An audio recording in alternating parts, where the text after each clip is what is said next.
Welcome to Apaga University. I'm Inga. And I'm Julie. We are two momtrepreneurs who have built an in-home care business from the ground up, guided every step of the way by God's care and fueled by agape love. 16 years later and over 100 podcast episodes already under our belts, we invite you to continue on this journey with us as we share stories that resonate, insights that inspire, and practical guidance that empowers you to face any obstacle along this path. Whether you're a professional caregiver, a family member, or are simply curious about what your steps will be when you need them, you have come to the right place. Oh, hey, and while you're here, make sure you hit that subscribe button. And after that, make sure you send this to a friend. Yes, do it. All right, we'll quit fooling around and get to it. Let's go. Class is in session. Hello, Sunshines, and hello, Julie. Well, good morning, Inga. How is you? Oh, I'm well. Long time no talk. Right? I know. Silence between us is a strange thing. It is a very, very strange thing. Yeah, it doesn't happen often. I know, but I know we've taken a little bit of break from some things. Yeah. And turns out there are at least 4 people that have missed 4. hearing from us. 4. Me. Grandma Jean. And Mother Cheryl. Yes. So hopefully they're watching now. Oh, yes. All right. So shall we get into the verse? Yes. This is Isaiah chapter 58, verse 10. It says, "Feed the hungry and help those in trouble. Then your light will shine out from the darkness, and the darkness around you will be as bright as noon." I love that. Food's my love language, so this hits for me a lot. Also, not just your love language, but your you go and karate chop people. Like when you're in the kitchen, you don't want help until you ask for help. It's true. I have learned that through the years. Inga, I'm over here, and when you need me, you tell me what needs to be done. Because if I go in to offer any sort of assistance and it's not appreciated, So. It is funny, this little dynamic that we've created over the past 16 years. We do know each other quite well. Yes. And say, okay, the kitchen is Inga's, and that's okay because it's not mine. Yes. And the schedule is Julie's, and I didn't want the schedule. But you're so good at it. Oh, and whatever. It turns out you're a little controlling about the schedule. But I have lightened up a tremendous amount. I'm like, I don't even need to look at that because I know she's got it. Well, good, because it would drive you crazy. I know. And I have just decided I'm not interested in doing things that drive me crazy anymore.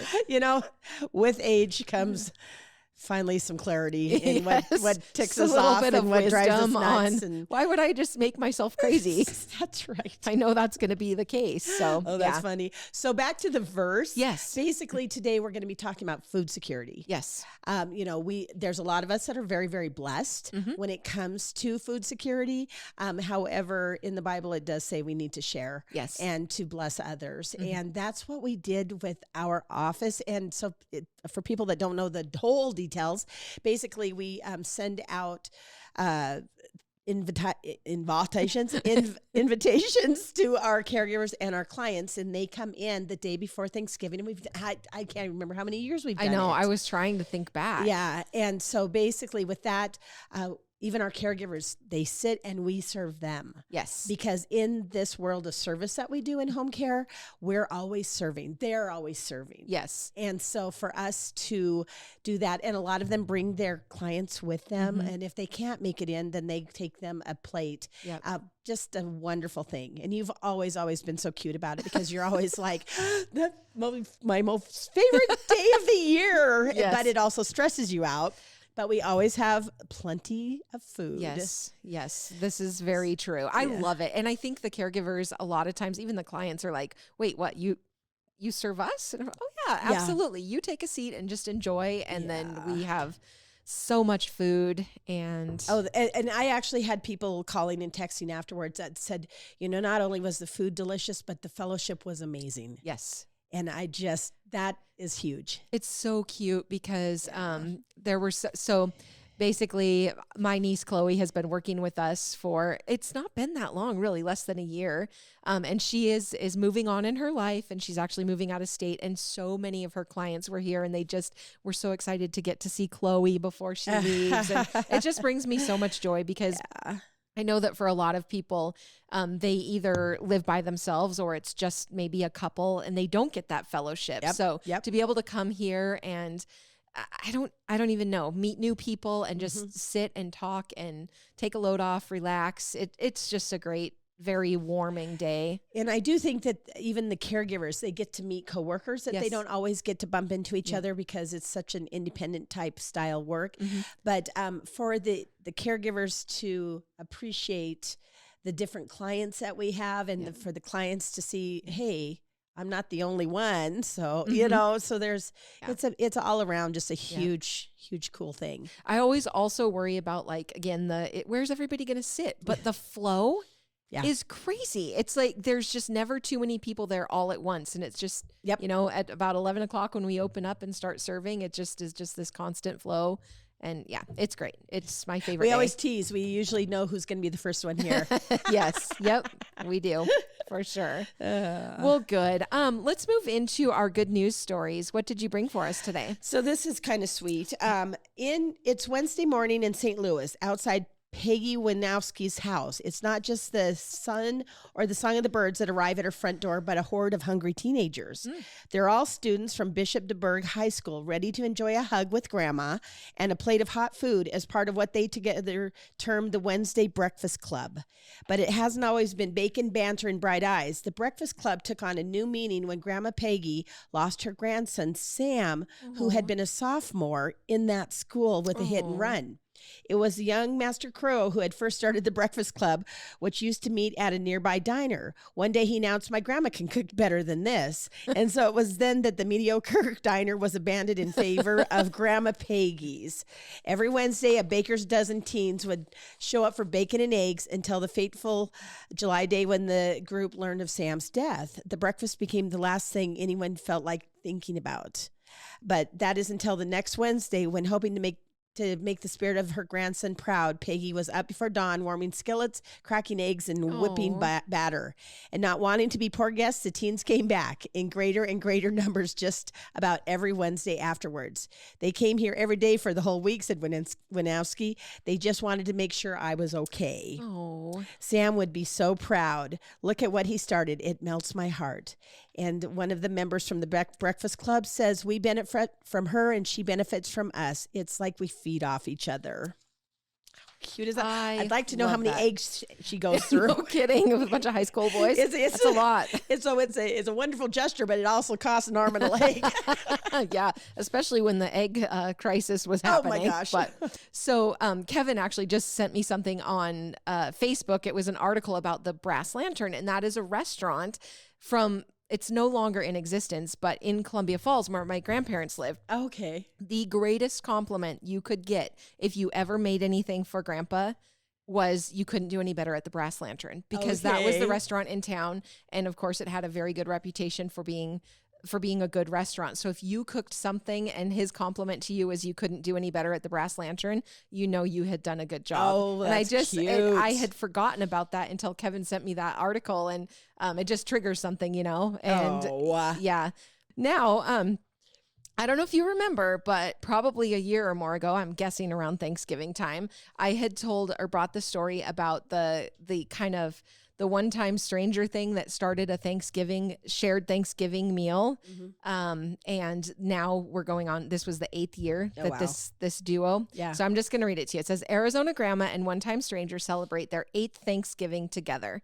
An Arizona grandmother and the stranger to whom she accidentally texted a Thanksgiving invitation in 2016 celebrated their 8th holiday dinner together this week, and they welcomed a new guest to the tradition. So Wanda Dench and Jamal Hinton, whose unexpected Thanksgiving went viral nearly a decade ago, expanded their annual get-together this year by inviting another stranger into Dench's home. Dench and Hinton met their guest by listing a Thanksgiving stay at her home on Airbnb. Exciting news, guys. Our Thanksgiving year 8 plans are with you. With Airbnb's help, we're hosting you and a friend at Wanda's home this year, Hinton said on X. The meal appeared to be a success, with Hinton tweeting a photo of himself, Dench, and their guests all smiling broadly. That's a wrap on Thanksgiving year 8. Thankful for the connections we've made hosting our first Airbnb guest. The room was listed at $16 a night. Hinton posted the picture of the group on Instagram, writing, our year 8 selfie. Thanks for staying with us, Arsony, and for being part of a good world this holiday season. Part of the good in the world this holiday season, excuse me. Dench and Hinton's meeting nearly a decade ago was as serendipitous as it gets. Dench had meant to text her grandson an invitation to Thanksgiving dinner, but she messaged Hinton, who was then a 17-year-old high school student, by mistake. They figured out the error and swapped selfies. Hinton asked whether he could join the festivities anyway. He said, "You're not my grandma. Can I still get a plate, though?" No. "Of course you can," Dench reportedly replied. "That's what grandmas do. Feed everyone." Cute. So I just love that. And I'll probably continue to share that story because my guess is that the world is going to get to see every year how it goes. That is But how wonderful. cool is it that they're like, you know what? This was so good for us. Let's bring another person into it Yeah. that maybe wouldn't otherwise have the celebration. That's pretty cute. Yeah. Cute. Yep. Yeah. So our topic today is actually about a specific program, and it's throughout the United States. And so we're going to give a lot of statistics, but what it really does is actually very eye-opening and actually quite shocking for some of us that take for granted that we always have a meal. There's a lot of people that it's actually kind of scary. Where is my next meal coming from? So we're focusing on Meals on Wheels. Yes. We've talked about it, but not the program itself. So that's what today is about. Right on. And the big tagline here is food security. And once again, I'm a spoiled brat because being, having a ranch, I can open up my freezer and, geez, what do I want? What kind of beef do I want today? Beef do I want today? Yeah. And then I supplement with whatever. But, not everybody lives that way. It's probably crazy, I think. And, not just seniors, but in general, the lack of food security that people have is wild. And you hear about those things. And once again, if you don't live it, it doesn't really hit you. But even like for school kids, there's a lot of kids that don't want to go into the summer years because they're afraid that they're not going to get their breakfast program, their lunch program. And so a lot of schools and communities have to get really, for funding and creative about how are they going to continue to be able to get people, these kiddos, their stuff. So it doesn't discriminate in terms of age at all. Right. True. Yeah. So did you know Meals on Wheels operates in virtually every community in America through the network of more than 5,000 independently run local programs? While the diversity of each program's services and operations may vary based on the needs and resources of the community, they are all committed to supporting their senior neighbors to live healthier and more nourished lives in their own homes. And I think about here and actually I should ask you this. So we have, Whitefish is a town that's close, Columbia Falls, Big Fork. And I know that all of these areas have Meals on Wheels. Do you know if it's supported out of the bigger hub or if it's, if those meals are made? I think it's supported out of the bigger hub that's here in Kalispell. In Kalispell, and then I think, don't quote me on that, but yeah, I think they probably have to. Yeah. Yeah. We have an amazing Meals on Wheels program here. Yeah. For us, it's through the Agency on Aging. Yeah, and actually, all of the information I got on just the general information on Meals on Wheels is Meals on Wheels America. It's a website, and there's a spot where you can literally put in your zip code. Oh, and wow. it will tell you exactly who to go to. So I did that, and in the area Agency on Aging came up. Nice. And so that's where you clicked in. It took you to their website to get hooked up with the Meals on Wheels. And fortunately, a lot of people don't think of it as an option. Even when we do our home visits, there's a lot of times they're like, well, we're worried that she's not eating, enough every day. Right. And so with this, we're going to talk about the benefits of actually having somebody from Meals on Wheels drop by your house as well. Well, yes, because basically at the core of it, it's not just this nutritious meal that you're getting some companionship and you're getting that watchful eye on the health and safety in the community. And I know that we personally have had several clients who their Meals on Wheels person have noticed that something isn't right. And then they will reach out to us or reach out to family or however they communicate, get involved and finding out that, there's a bigger crisis happening. Yeah. So basically for people that have trouble getting around, Meals on Wheels, they bring that service to you. And for those that can still venture out into the community, they have a gathering place where, you can go and have that fellowship and sit at the table and dine with other people. So in terms of the nutritious meal, adequate nutrition is necessary for healthy functionality and the ability to remain independent. Healthy eating can increase mental acuity, resistance to illness and disease, energy levels, immune system strength, recuperation speed, and the ability to manage chronic health problems. Meals on Wheels ensures that seniors have access to adequate nutrition, even when family support, mobility, and resources are lacking. Once you really stop and think about it, it's important. It's a huge community service. It is huge, yes. So your friendly visit, when we're thinking about this, for many, the trusted Meals on Wheels volunteer or staff member who shows up every day with a meal and a smile is the only person that they may see or speak to all day. Yeah. The special delivery is just... It goes into that like safety check of things. Mm-hmm. And so along with inevitable impacts of aging come the increased risks of medical emergencies, falls, other accidents, incidents, and the safety check that accompanies each meal delivery ensures that in the case of an emergency or problem, medics will be called, families will be notified, and the seniors will not be forgotten. We had... when you deal with people, you never know what to expect. I do remember one time we had Meals on Wheels call us because they knew that one of these people were our clients. And what we'll do is actually make sure that we're not like they're the same time they are. Right, yes. So if you need to have more than one set of eyes on somebody throughout the day, maybe we know they're going to be there between 11:30 and 12, so we'll go later in the afternoon or first thing in the morning. So then at least...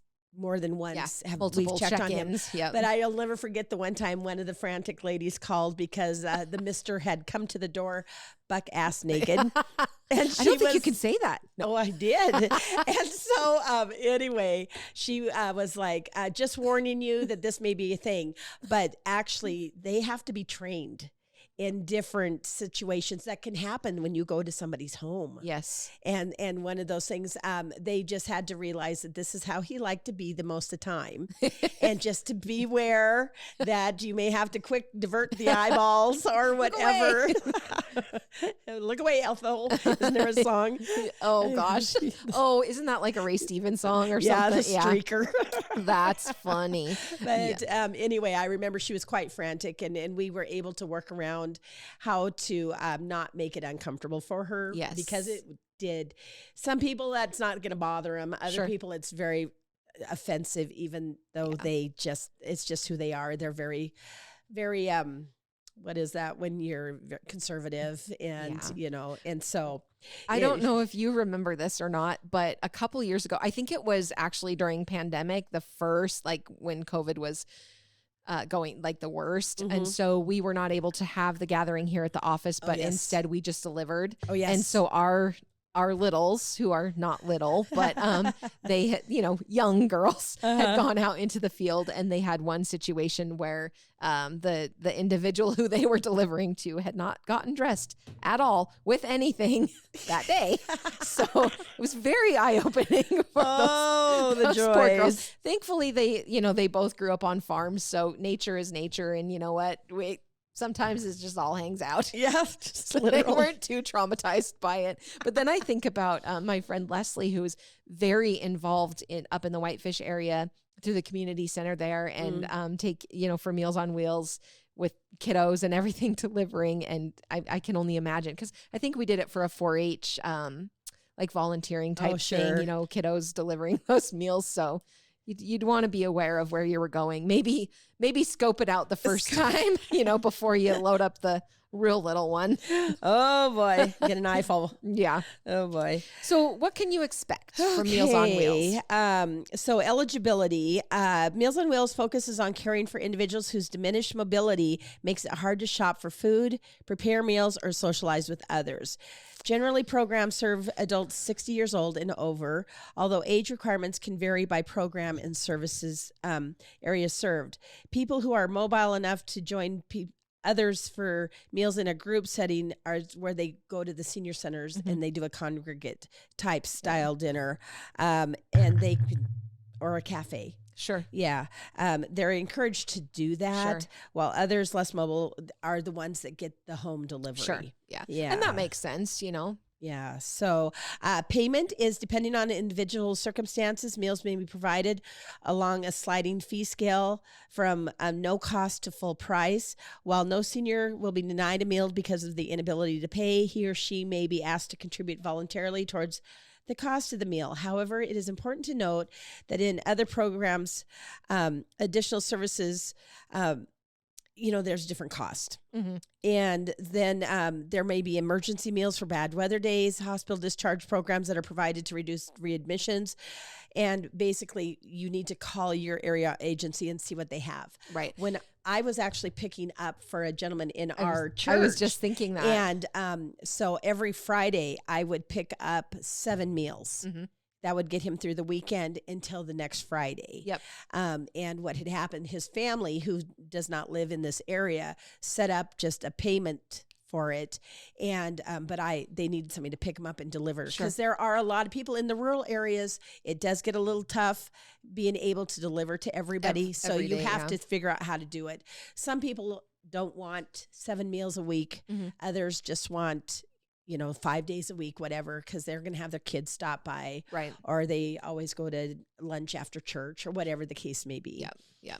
So what you need to get started, most Meals on Wheels programs begin the process through an application, which may then lead to an assessment of the need for meals and other supportive services. Some programs may additionally require a referral letter from a doctor or social worker. So basically what you want to do is reach out to your local program. And like Julie said, if you go to this Meals on Wheels America, put in your zip code, it should direct you to what your local program is. And then just reach out to them and ask them what the process is to get started. Yeah. It is crazy. And I think you were saying this just a little bit ago, how often people don't think about Meals on Wheels, you know, because I think most of the time when you go out and do home visits, you'll come back and tell us that, oh yeah, and I had them, make that call to Meals on Wheels. Yeah. And we do it a lot through this office where if someone's calling for services through us and it's just strictly this meals situation, that might be more appropriate for them than, and that brings up the point that I was just going to make is that there are times, and I don't know if it's a budgetary thing, but sometimes when they start getting low on budgets, they will actually have to be very careful with who they are providing for, because if they know that the family has an agency who can do the cooking, they may not allow it. So you've got to get a little bit careful there. Well, the agency isn't there on the weekend, so can we have 2 meals a week? Work with the company to see how you can still benefit from them. A lot of them still let the agency be there with the Meals on Wheels. The Meals on Wheels are actually really big, and a lot of people will not just eat it at noon. They'll eat half then and then the rest for dinner. Sure. The one thing that I did find is the ones that I was picking up were in aluminum, and so that's kind of a problem if you're going to microwave it, because you can't put that in the microwave. So you've got to be able to move your mobility enough to take it out, put it into a plate, and then warm it up. So I was a little surprised that they were using aluminum, but that may, of course, be a cost factor. Sure. Another thing is when I picked up 7, they were all frozen. So you've got to have somebody that has the mental capacity to remember to take them out to defrost them, or once again be able to scoop them out, put them on the plate. Right. And unless you're Julie, because Julie cooks everything from frozen. Yes. Turns out it works. Is that a bad thing? But besides the meal that you get, which has its own little containers, they also will give you like a bun. And then they'll also give you a little container with a scoop of ice cream or a scoop of pie. So you also get your dessert. Yes. Or your chocolate cake, whatever. And kind of a pro tip, and I don't know if it comes this way, but if you are part of a family or something where you're getting these meals 7 at a time or something, just quickly write a date on there so you know, because it could get away from you. And, if you date it, then you'll know when it came in and what needs to go out first. Great idea. Great idea. Well, let's talk about some of the facts. This, again, you can see on Meals on Wheels America, and it does represent the most recent data, but I would say that the data is from 2018 to 2019. So basically this is the most recent of what they've done. Yeah. And it's important to know that it doesn't reflect changes that happened due to the pandemic. So I'm sure that these numbers probably would go up if anything, right? For sure. So first of all, just kind of a staggering number. The senior population, just in general. So population of adults over 60 is more than 75.5 million. Yeah. That's 22.8% of our population. Yeah, that's a ton. Yeah, a lot. Yeah. So, go ahead. Well, out of all of those numbers, there's so many numbers, and really we're not going to bore you with all of them because they all would blend very quickly. But 22.9% of them live in a rural area, so that's almost a quarter of everybody. Mm-hmm. So those are probably the underserved. Yep. Because we're not able to get people to. The other thing is this program is only as good as the volunteers that they get, because it is run on volunteers, except for the cooking staff and the office that organizes all of it. Yeah, the actual getting out there and delivering those meals. But the scary number is seniors threatened by or experiencing hunger is 12.9%. Mm-hmm. Seniors at risk for 9.5 million. Hunger, food insecurity is over 5 million, and that's 7.1%. Very low food security is 2.6. I have to laugh at this one because this is me. Seniors eating 3+ vegetables a day is only 15.2%, and seniors eating 2+ fruits a day is 40.2%. You're almost half. That's a good one. Did you know that actually, like social isolation wise, seniors living alone were over 18 million? That's 24.4%. So a fourth of everybody. Yep. Oh, see, that's living that brings themselves. all of the other problems that we've talked about through the years. Interesting too that statistically, the single people that lack the income to be able to pay for basic living needs, 50%. Mm-hmm. Yeah. There's a lot of people that have health disabilities. Falls and is a big deal. Mm-hmm. Fall risk is a big deal. And then healthcare cost is just wild. I don't even think I can say a number that high. I'm not even sure about that. So, and if it's just poor nutrition, this is a program that helps with that. Mm-hmm. So, Meals on Wheels is federally funded, and with the Older Americans Act nutrition program. Mm-hmm. So that's huge. They break it into different demographics and all of that. But basically what's happening and causing a bunch of the problem is seniors are on fixed incomes for the most part. Right. Living longer, less money. Yeah. Yeah, right. And so they become especially vulnerable to increase when inflation and the cost of living goes up. My word, going to the grocery store now, we've been saying this, right? But it just keeps going up and up. I'm like, where's all of our money going? Well, I'm buying the same amount of food. It's just costing me double. Yeah. And some of the things I'm just like, tortilla shells, $8-9 for what is happening? We'll go without the tortilla shells. I guess so. Oh my gosh. Well, I went to the gas pump the other day and was so thrilled that with my 5-cent off, per gallon, I paid just $3.04 a gallon. I was thrilled that it was closer to $3 than to the $4. And I'm like, how sad that we are now trained to be happy about that. That's the same thing with these groceries. Yep. Is you're like, oh gosh, this is on sale.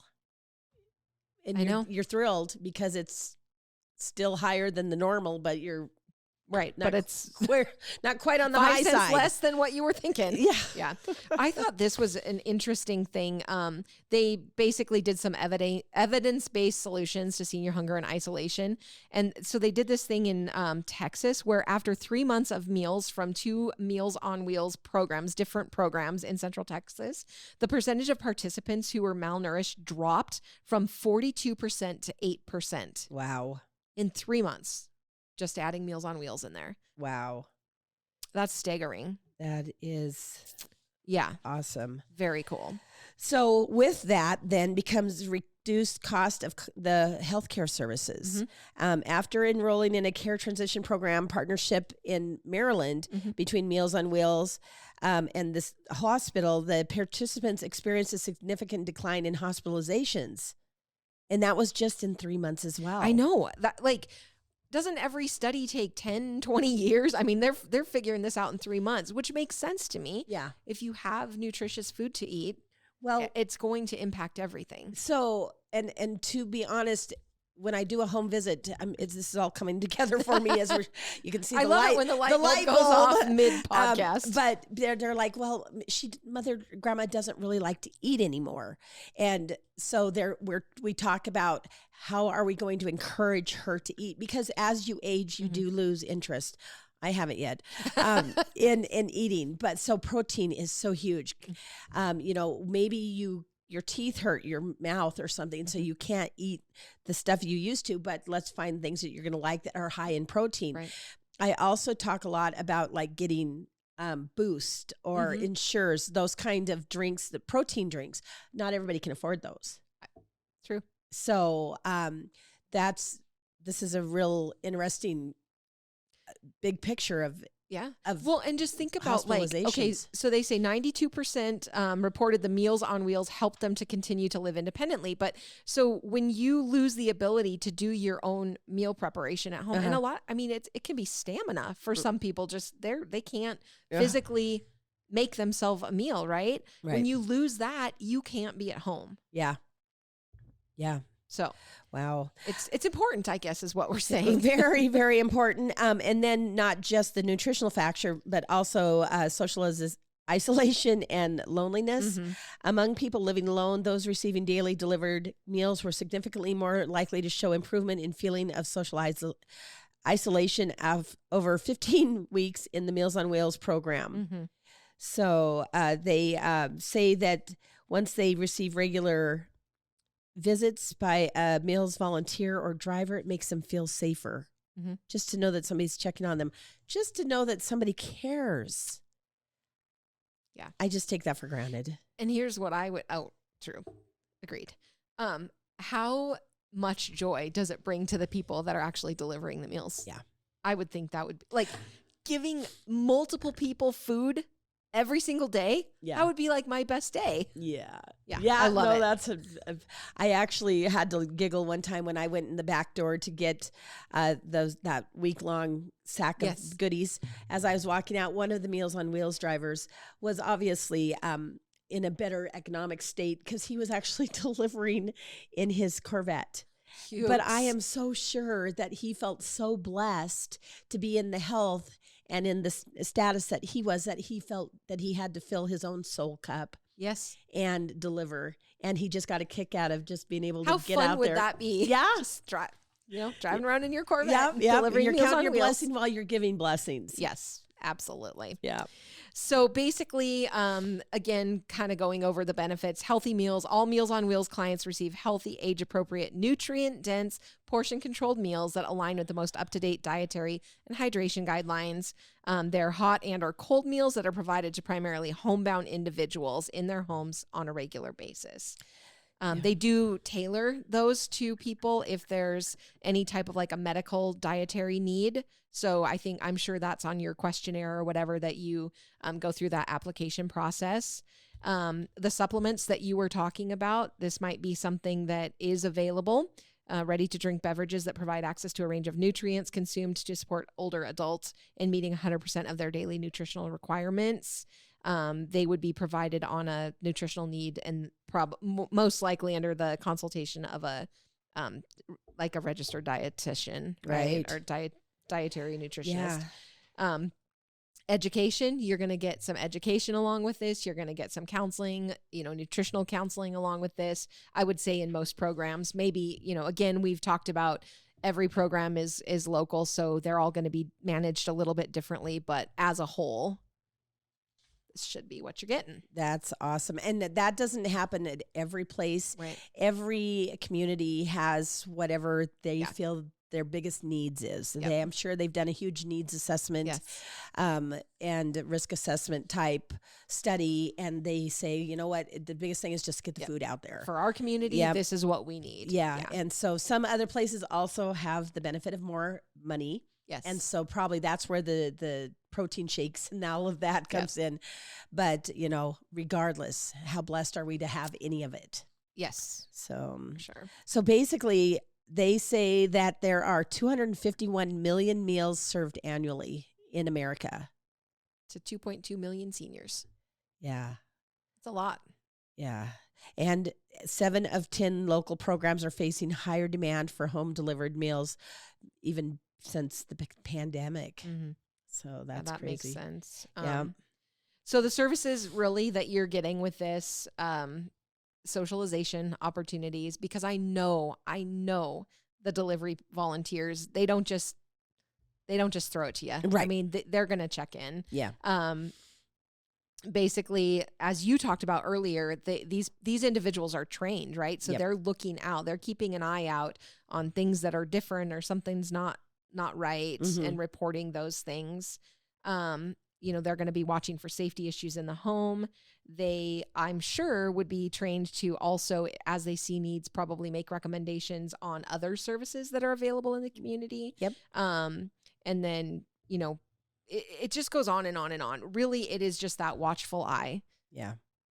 Yeah, they talk about even home repair and modification services, and some even have something that I had looked at when I was researching all of this was actually there are some programs that actually have a sidebar where they help with your pet, and they'll bring the pet a little snack too. Like a little puppuccino?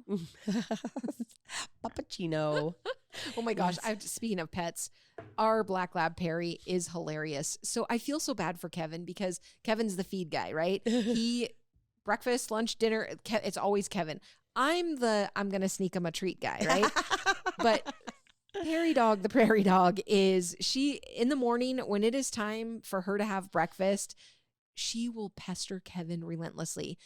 I try to, if I get up and I know it's not yet time for her breakfast, I'm going to kind of shut the door to the bedroom. So this morning I get up and she's there. She's like, so I'm like, come on, Perry, come on. Let's, I'm going to kick her out, right?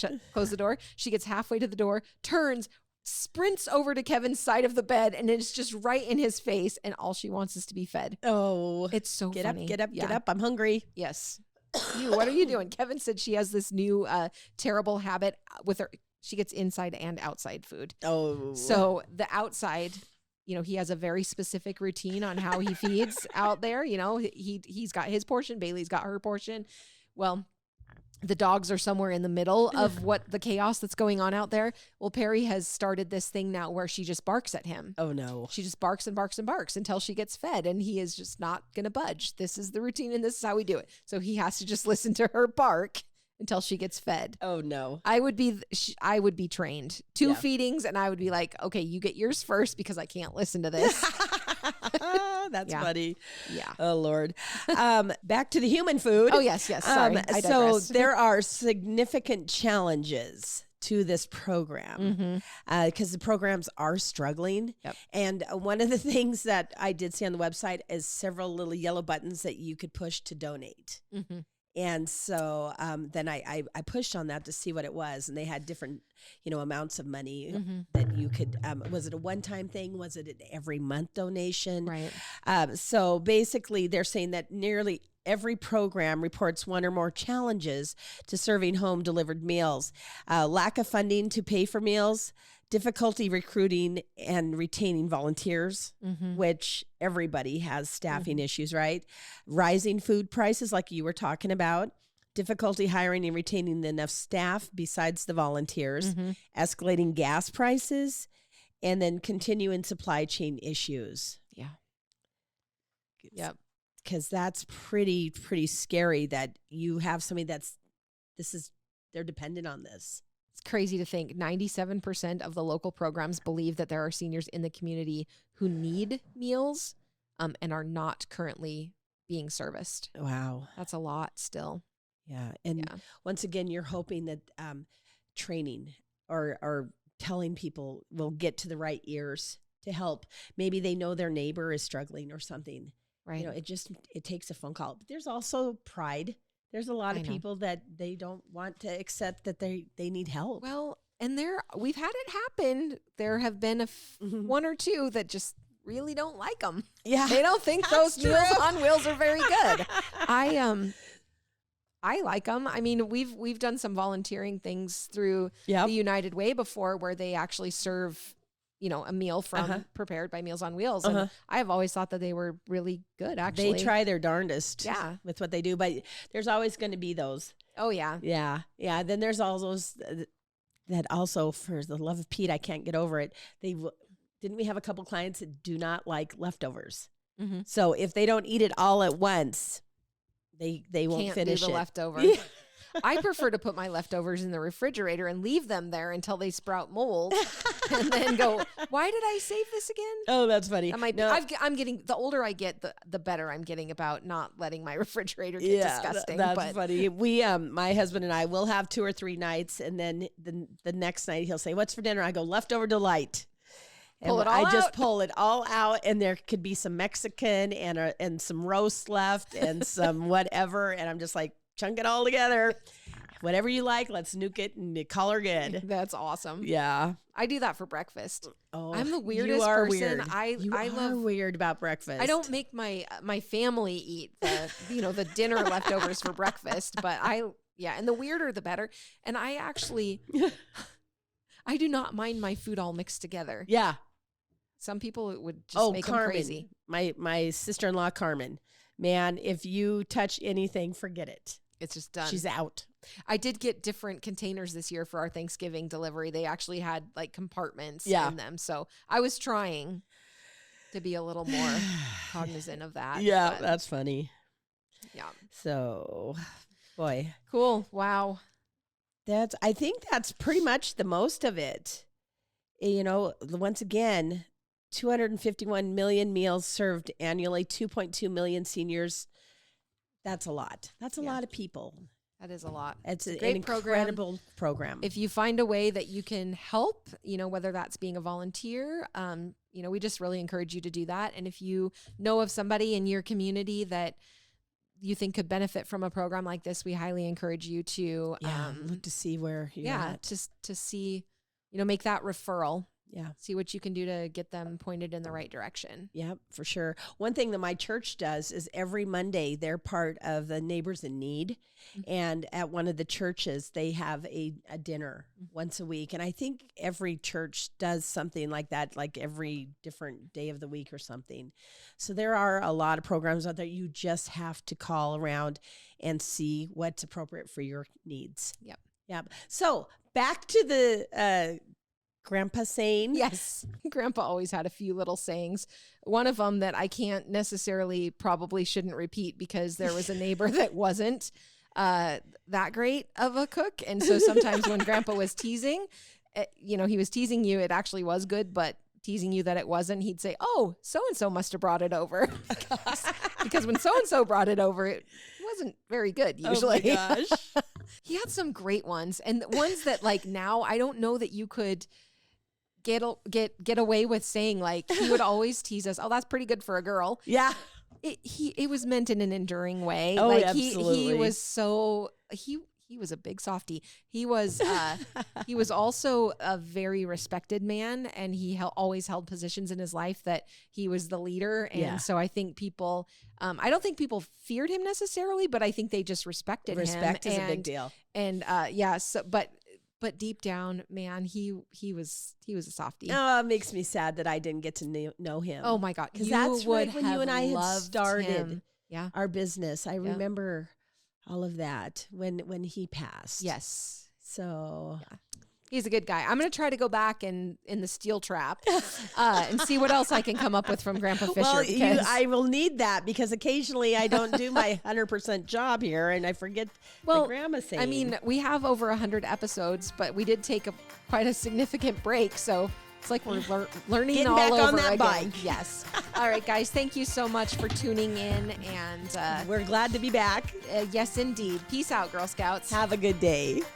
The Caregiven name is a registered trademark of the Veritrust Health Incorporated Company. IPAGA is not connected to, affiliated with, or endorsed by Veritrust or any of its affiliates.